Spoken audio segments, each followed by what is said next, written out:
Hoje nós vamos ver as fontes do castelo interior, do livro, a obra Castelo Interior ou Moradas, não é? Então, eu vou seguir esta edição porque ela foi uma oferta da editora e, não é? Também eu tenho a versão mais antiga, em que as moradas são numeradas, né? E os capítulos dentro de cada morada e os itens. Então, quando eu citar, eu vou citar a partir das versões onde se tem esse tipo, porque se eu citar página, não é? Tem várias edições aqui, as pessoas têm suas edições, então, para não complicar, mas eu vou dizer segunda morada, no capítulo 2º, aí fica mais fácil de encontrar.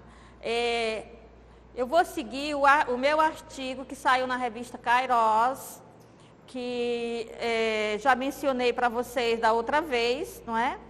Então, que eu fiz o artigo sobre as fontes, as possíveis fontes, pelo menos algumas fontes, que a Teresa usou, onde ela poderia ter se baseado para escrever a metáfora do castelo. Não é? Então, é basicamente isso que a gente vai ver. Sim. Então, vamos lá, que já estamos atrasados. 15 minutos.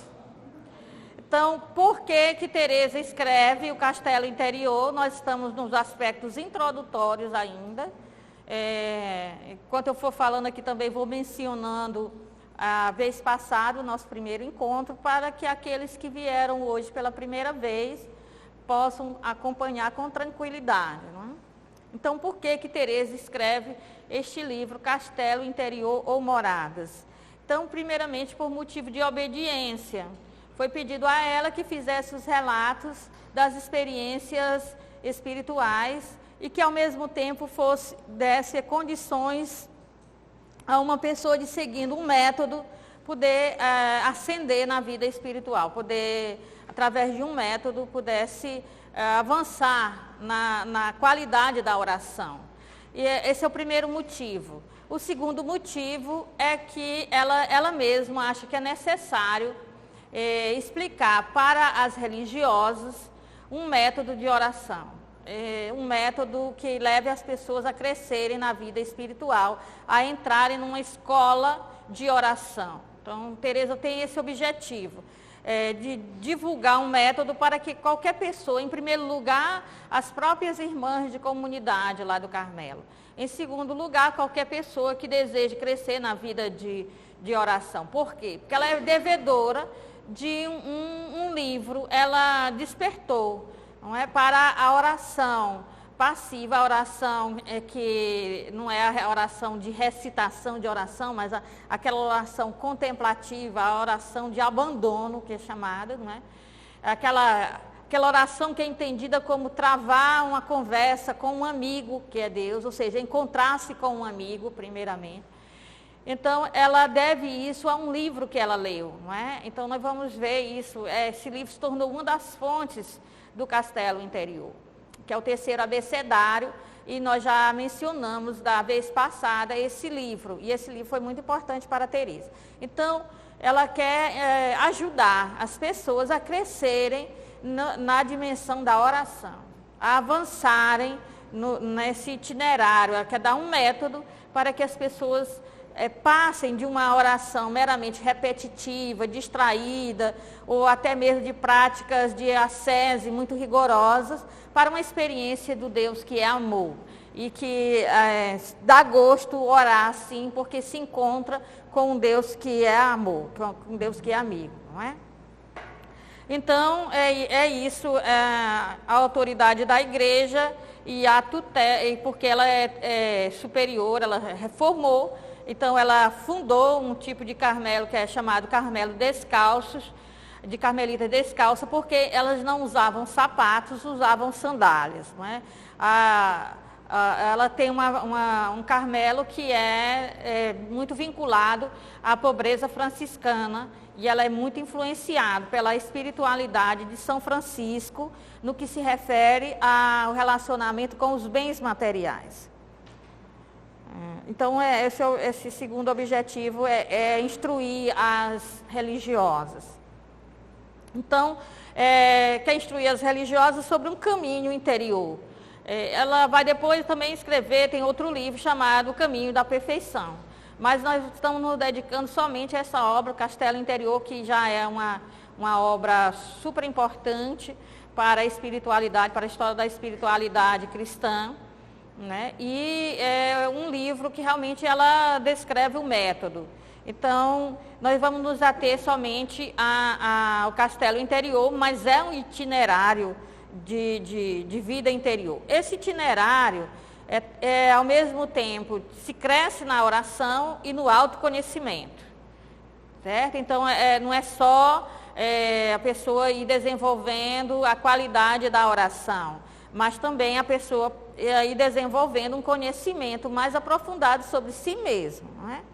Então, até alcançar a união mística. A união mística em vez da gente tratar isso como simplesmente êxtase, não é isso que é o importante é ir se abandonando nas mãos de Deus, até entregar a própria vontade nas mãos de Deus e deixar que Deus conduza a vida da pessoa. Então, obviamente, sempre nós teremos sempre livre-arbítrio. Nós não podemos não ter livre-arbítrio, porque o livre-arbítrio é constitutivo do ser humano.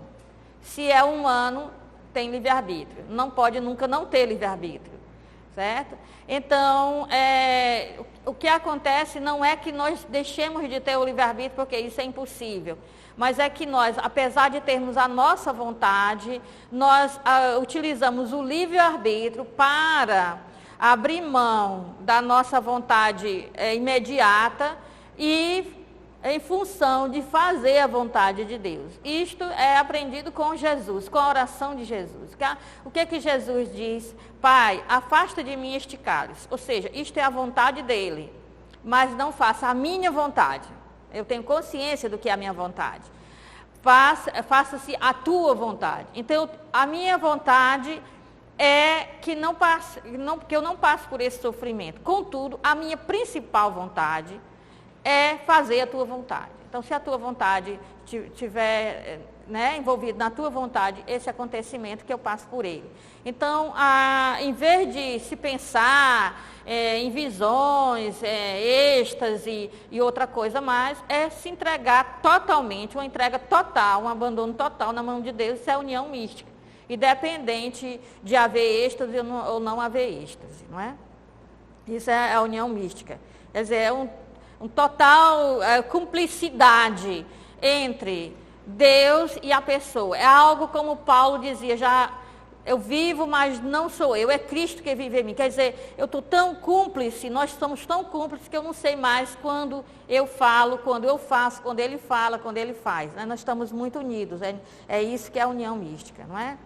Então, ela define esse empenho de escrever as suas experiências espirituais como algo muito difícil para ela, quase impossível, e ela acredita que somente sobre a inspiração do Espírito Santo é que ela consegue, enfim, escrever alguma coisa. Mas sempre vai dizer que lhe dói a cabeça, porque ela tem que fazer um raciocínio, uma análise muito forte, escolher palavras para dizer coisas que não tem como se falar, não é? Porque essas dimensões muito profundas dos elementos que constituem o ser humano são muito difíceis de se falar sobre eles. Então, como é difícil definir o amor ele tem que ser cantado. A pessoa que experimentou o amor, ela canta o amor. Mas não dá para transformar isso num tratado sobre o amor, como acontece, e definir. Então, da mesma forma, esse relacionamento que Teresa tem com Deus é muito difícil para ela definir essas coisas. Não é? Então, ela acha isso quase impossível. Mas, por uma questão de obediência, ela enfrenta essa dificuldade de escrever sobre isso, porque não é dificuldade de escrever, como algumas pessoas dizem assim, eu não consigo escrever sobre um tema, não é nesse ponto que se trata, não é de erudição, não é de dificuldade de expor ideias, porque isso aí ela faz com muita facilidade, é dificuldade de escrever sobre essas experiências, sobre esse relacionamento com Deus, não é? Isso que ela tem dificuldade. Então, ela acredita que recebeu a inspiração de Deus de considerar a alma como um castelo, um castelo de diamante, como se fosse um diamante, o castelo todo fosse um diamante, ou então um fino cristal. Então, não se trata tanto de um castelo no sentido de a palavra castelo, na hora que a gente lê, e também na hora que as pessoas, principalmente na época de Teresa, ou da região da Espanha, lê a palavra castelo, já salta à mente os castelos que tem lá, não é? Então, mas não, essa imagem do castelo prédio, do castelo construção, ela deve não ficar tão firme na nossa mente, porque não é disto que Teresa trata. Ela trata de um castelo como se fosse uma pedra preciosa, como se fosse um diamante. Quando você olha para um diamante, mesmo que seja uma foto do diamante, você vai ver que dentro ele tem como se fossem locais dentro dele, como se fossem divisões dentro dele, por onde a luz passa e dá aqueles reflexos muito bonitos. Então, é um castelo, ela diz que recebeu a inspiração de Deus de comparar a alma humana, ou seja, o nosso modo de ser, o nosso modo de nos relacionar com esse castelo. Né? Ela acredita que foi uma inspiração. Então, a nossa pergunta é, mesmo sendo uma inspiração divina, não é? Ela tem fontes que vêm da literatura que ela gosta de ler, fontes que vêm da própria região onde ela está. Ela não é simplesmente uma inspiração que veio do nada, porque as inspirações supõem quem somos nós e também a nossa história pessoal, o nosso modo de viver, nossa região, nossa cultura. Então, se fosse para inspirar alguém, né, Deus inspirar alguém a escrever sobre esse tema, na nossa época não ia comparar com um castelo, ele ia ser inspirado de algo que fosse próprio da realidade, não é? Então, é uma inspiração, mas uma inspiração que tem a ver com o momento que ela vive, com quem ela é, com o fato de estar em Ávila, não é? Que tem os castelos, que inclusive ela na adolescência ou bem jovenzinha, participou de uma coisa, que eu não sei se foi a visita do rei ou da rainha, teve a corte foi até a cidade dela, não sou muito ligada na história, não é? Sou mais de ver o livro, e então eu teria que reler toda a questão do livro da vida para me lembrar, então tem muita coisa misturada na minha cabeça, então eu estou com foco no livro mesmo, não é? Então ela vivenciou essa experiência muito forte de estar no meio daquela corte, daquelas pessoas, daquelas festas, daquele castelo e tal. Então, é uma coisa que fazia parte da vida dela, ver o castelo, e depois ela também esteve no castelo pelo lado de dentro do castelo, naquilo que ela foi até muito admirada, como uma pessoa muito inteligente, muito bonita, não é? Quando e que levou o pai dela a ficar preocupado, Dom Alonso ficou preocupado, que aquela menina sem mãe, não é? Muito assim, eu diria que no Nordeste, esse espiricute, muito dada, muito extrovertida, não é? Acontecesse alguma coisa, ficasse mal falada ou qualquer coisa do gênero, não é? Por causa dessa coisa que ela chamava a atenção sobre si mesma, por causa do jeito dela, da personalidade dela e da inteligência dela, né? Da educação que ela tinha e de como ela conversava com as pessoas, da cultura que ela tinha, não é? Ok. Então, ela compara aí na primeira morada, no primeiro capítulo, a primeira morada tem 2 capítulos, então, no capítulo 1, no primeiro item, logo no início, no primeiro parágrafo, ela já vai falando sobre esse castelo, com muitos aposentos, com muitas moradas, da mesma forma que no céu há muitas moradas, não é? Então, ela tem presente, quando fala dessas moradas celestes, ela tem presente aquilo que Jesus disse, na casa do meu pai tem muitas moradas, não é? Eu vou preparar-vos um lugar, no Evangelho de João. Então, no nosso ser, no nosso modo de ser, há muitas dimensões, nós diríamos hoje. E ela diz, há muitas moradas. Não é?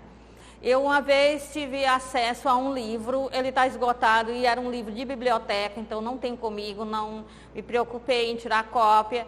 Chamava-se Psicologia e Vida Mística. Era um livro de psicologia que mostrava que antes de Freud, Teresa teve um conhecimento muito profundo da psique humana. Não é? Essa coisa de definir a alma, de conseguir analisar as diversas dimensões do ser humano, comparando com várias moradas de um castelo, demonstrou que ela tinha um conhecimento muito profundo sobre o ser humano, a psique humana, as dimensões da nossa psique. Não é? Então, é isso que ela vai fazer nesse livro. Todo o livro é baseado nessa comparação da alma ou da nossa psique com um castelo com muitas moradas. Ela vai definir 7 moradas por causa do número simbólico carregado de significado, que é o número 7. Então, 7 moradas, né, por causa do significado do mundo, da totalidade, da universalidade. Quer dizer, ela vai definindo as moradas, mas existem mais do que aquelas, não é? Então ela está dizendo, há uma totalidade de dimensões que nós não podemos abarcar tudo isso, não é? Mas aí, para dizer essa totalidade de dimensões, algo que é realmente grandioso, e na 7ª morada é aquilo que nós queremos chegar, é a ascensão mística mesmo é na 7ª morada, que tem um sentido de plenitude, não é? Com isso, ela espera que a gente consiga dar conta das diversas dimensões do nosso ser, né? da nossa psique. Agora, o castelo é interessante porque não são quartos, né? Então já começa a sair da figura do castelo tradicional e são globos. Então, são globos. Eles estão como um dentro do outro. Então, tinha um antigo, o livro que a gente lia, que eram círculos verdes na capa, não é? Que a gente pensava assim, quando a gente pegava o livro, sem conhecer nada de Teresa, a gente dizia assim, nossa, é um alvo para jogar flechas, não é? Do alvo, que é um alvo que tem uma mira que a gente tem que acertar. Mas, na realidade, era uma tentativa da editora de mostrar o que era o Castelo de Teresa. O Castelo de Teresa não é um quarto aqui, outro ali, outro acolá. O Castelo de Teresa tem um círculo, tem outro círculo, tem outro círculo, e aí vão até fazer 7 círculos, um dentro do outro. São como se fossem pérolas, não é? Uma pérola maior dentro de uma pérola menor. Não sei se vocês já viram aquelas bonecas russas, elas são assim, a gente vai tirando uma, tem outra, uma dentro da outra. Pois é. É nesse sentido, um círculo dentro do outro, e assim vai. Não é? Então, são globos concêntricos de fino cristal ou diamante. Não é? É nesse sentido que é o castelo. Então, esses círculos, essas moradas, vão marcando as etapas, o progresso, tanto do autoconhecimento quanto do desenvolvimento da oração, do desenvolvimento da entrega, do abandono. Não é? Então, para Teresa, crescer na vida de oração é crescer no silenciar, crescer na entrega, crescer no desprendimento, que nós já vimos da outra vez, da imaginação, da vontade, e aí vai. Então, e crescendo nesse deixar Deus fazer, deixar Deus agir, não é? Entregando a Deus tudo que nós temos e que somos, não é? Então, ela vai usar as metáforas espirituais. Agora nós vamos perguntar da onde que ela tira a imagem do castelo. Será que alguém já usou esta imagem do castelo da forma como Teresa usa? Porque Teresa usa o termo castelo, tá? Com muitas moradas, mas quando vai falar das moradas, falam dos globos. Um globo dentro de outro globo, não é? Círculos, não é? Que estão se sobressaindo, não é? Desde o mais interno até o mais externo. Será que alguém usou? Não é? Então, primeira coisa, nós vamos ver se é uma coisa de Teresa, ou se outros místicos, se outras pessoas que foram mestres da oração já usaram metáforas. E por que usaram? Então, o que acontece, que eu já tenho dito desde o início, vou dizer até o final do nosso curso, é que é muito difícil falar das experiências existenciais. E as experiências espirituais são existenciais. É muito difícil para uma pessoa explicar por que ama alguém e não ama. Mas essa pessoa, minha filha, não é a pessoa ideal para você, o meu filho, né? Por que você vai se interessar justamente por essa pessoa? Não há como explicar esse tipo de coisa. Então, também não há como explicar as experiências existenciais, que são as experiências espirituais. É um relacionamento afetivo, amoroso. Então, como explicá-lo? Só tem uma forma.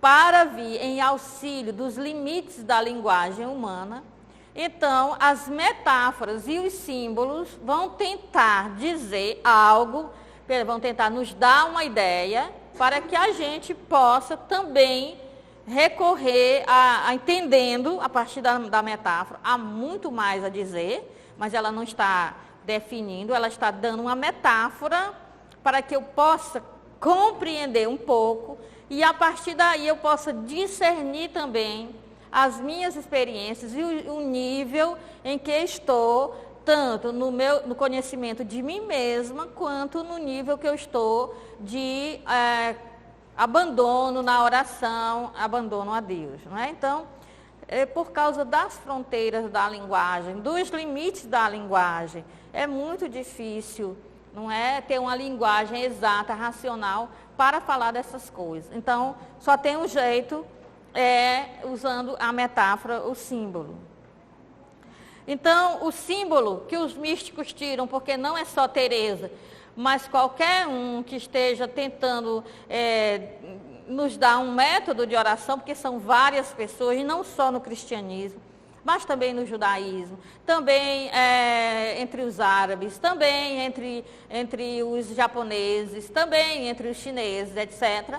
Então, há muitos métodos, não é, de estar unido ao ser divino, ao bem maior, não é? Então, eles sempre usam metáforas, eles sempre usam também os símbolos. Todos eles, de todas essas culturas, usam metáforas, usam símbolos. De onde que vem essas metáforas? De onde é que vem este símbolo? Primeiramente, vem do ambiente no qual a pessoa vive. A pessoa que vai falar da experiência existencial e espiritual, ela vai usar símbolos e metáforas tirados do seu cotidiano, do seu dia a dia, não é? E aí, por isso que é mais fácil para quem está convivendo conseguir entender. Jesus também fazia isso quando ele contava as parábolas, ele tirava, não é, do ambiente em que ele vivia, em que os ouvintes dele viviam, ele tirava essas metáforas, esses símbolos, esses elementos para tentar dizer o que era o reino, qual era a ação dele, como era o Messias, etc. Então, são tirados do ambiente cultural, né? Certo? Isso aí é importante a gente saber. Então, as metáforas arquitetônicas. Tem vários tipos de metáforas. Jesus usava metáforas do ambiente rural, tipicamente rural, né? Paulo usava metáforas do ambiente das grandes cidades, principalmente do atletismo, dos Jogos Olímpicos, não é? Ele sempre comparava com alguma coisa que tivesse a ver com o esporte, não é? Então tinha a coroa da glória, né? Coroa da glória ou da honra era a antiga medalha, não se dava medalha, se coroava de louros, não é? O correr, o combate, o bom combate, eu não dou socos no ar, não é? Então essas coisas todas, completei a minha carreira, né? Então essas coisas todas que ele tira, e várias metáforas que ele usa do ambiente do esporte. Mas tem também, entre vários místicos, metáforas que são arquitetônicas. não é própria de Teresa. E na época era muito popular entre a literatura espiritual se comparar ou a vida de oração, ou mesmo o crescimento nas virtudes, com alguma coisa que fosse do ambiente da arquitetura, com elementos da arquitetura, não é? Então, por quê? Porque as construções eram gigantescas e aí ficava fácil da pessoa lembrar.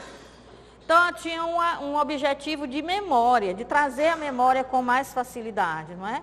Então, é incrível que Teresa vai pedir, tanto na primeira morada, quanto na última morada, na sétima morada, ela vai pedir que as monjas tragam sempre à mente essa figura do castelo, essa lembrança do castelo, para não se distrair, para não se perder na hora de seguir passo a passo as etapas que elas devem seguir.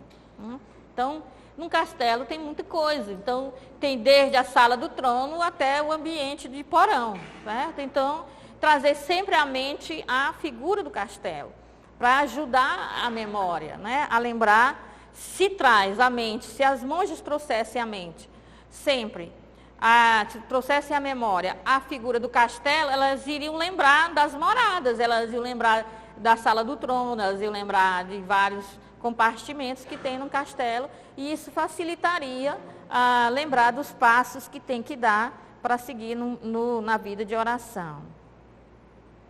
Até aqui está tudo bem? Eu estou assim meio jogando, mas não é por causa do nosso tempo estar um pouco menor que a gente vai só correr para cumprir. O importante aqui do nosso curso é o mesmo objetivo de Teresa. O curso tem o mesmo objetivo de Teresa ao escrever o Castelo Interior. É que nós precisamos crescer na qualidade da nossa oração, não é? E do nosso conhecimento de si, não é? No autoconhecimento. É só isso. Se for só para saber intelectualmente, não tem sentido. Teresa queria uma escola de oração, queria que o ambiente de mosteiro, o ambiente de igreja, o ambiente de um grupo de fé fosse sempre uma escola de oração, porque senão não tem sentido. Não tem sentido a nossa prática se ela não vem de uma escuta, se ela não vem de um vínculo forte com Deus, com Jesus. E o vínculo forte é quando eu consigo discernir com mais profundidade a vontade de Deus, não é? Então, quando eu consigo discernir a vontade de Deus, eu estou realizando a minha vocação humana, não é? Porque a minha vocação humana é ser semelhante àquele que me criou, não é? Então, poder representá-lo aqui nesse mundo, ser uma imagem dele aqui. Então, não tem sentido, não é? Não tem sentido se a gente não fizer esse objetivo, que é crescer na nossa vida interior. Então, o castelo de Teresa é de uma beleza extraordinária, porque é uma joia, não é? E é muito fácil de recordar, porque a palavra castelo tem tudo a ver com o ambiente em que ela vive. Hoje seria mais difícil, não é? Nós teríamos que comparar com um prédio, não é? Com um prédio de condomínios, não é? Essas coisas todas. Mas para aquela época, era muito fácil, não é? De recordar. Além de ser muito belo, porque a pessoa era fácil de imaginar. Agora, a metáfora do castelo como se fosse uma joia e com diversas moradas, é uma coisa que não vamos encontrar com muita facilidade, não é? Então, há uma originalidade de Teresa. Comparar com castelo, muita gente comparou. Comparar com joia, muita gente comparou. Comparar com 7 passos, muita gente comparou. Agora, castelo de cristal, castelo de diamante, com 7 moradas, aí está difícil de encontrar, não é? Então, essa originalidade dela. Mas a gente se pergunta se, além da inspiração de tratar do castelo dessa forma, que ela admite que é uma inspiração divina, Deus ela teve um insight, né? como os profetas tinham de dizer a mensagem, daquela melhor forma de dizer a mensagem que eles tinham recebido. Não é? Então, a gente pode agora se perguntar se na literatura da época tinha alguma coisa que pudesse dar uma ideia a Teresa de que ela deveria comparar a alma humana, a psique humana, com um castelo de cristal ou de diamante com 7 moradas. Então, vamos tentar rastrear. E foi só isso que eu fiz no artigo, né? Eu li as diversas teorias e discerni entre as teorias, só isso. Mas eu não tive nenhum insight, nenhuma coisa, eu só disse assim, eu li um artigo, eu li um livro, disse, isso aqui está doido, não pode ser isso, né? E tal. Então, eu fui discernindo. Não sei se meu discernimento a respeito dessa literatura se foi correta, mas eu tive muita honestidade intelectual, posso dizer a vocês, em tentar discernir, e acredito que também tive um auxílio do Espírito Santo para me ajudar a discernir. Não é? Então, castelo com moradas concêntricas não pertence à tradição cristã ocidental. Comparar a alma humana com castelo, com moradas concêntricas, não faz parte. Esses círculos que vão ficando um dentro do outro, não encontramos, né, na tradição ocidental. Eu pesquisei toda a literatura que vai comentar e eles são unânimes. Então, eles são estudiosos, têm doutorado nessas obras de Teresa e tudo. Eu apenas li, não é? E fiz o discernimento. Também, nós não encontramos nesses escritos da mística essa coisa das 7 moradas cada vez mais interior. A gente encontra 7 passos, um itinerário, ascensão a Deus, 7 céus, mas essa coisa de que a morada parte do externo e uma interna à outra e a principal é o mais interno, isso aí não encontramos, não é? Certo? O que nós temos quando se compara a vida espiritual com o itinerário, com um castelo, com alguma coisa, se compara com uma escada que vai subindo, com andares que vão subindo, mas cada vez mais interno não tem. Não é? Quer dizer, o que ela está dizendo é que essa dimensão mais alta da oração é mais interna. Onde é que eu encontro Deus? No mais íntimo de mim.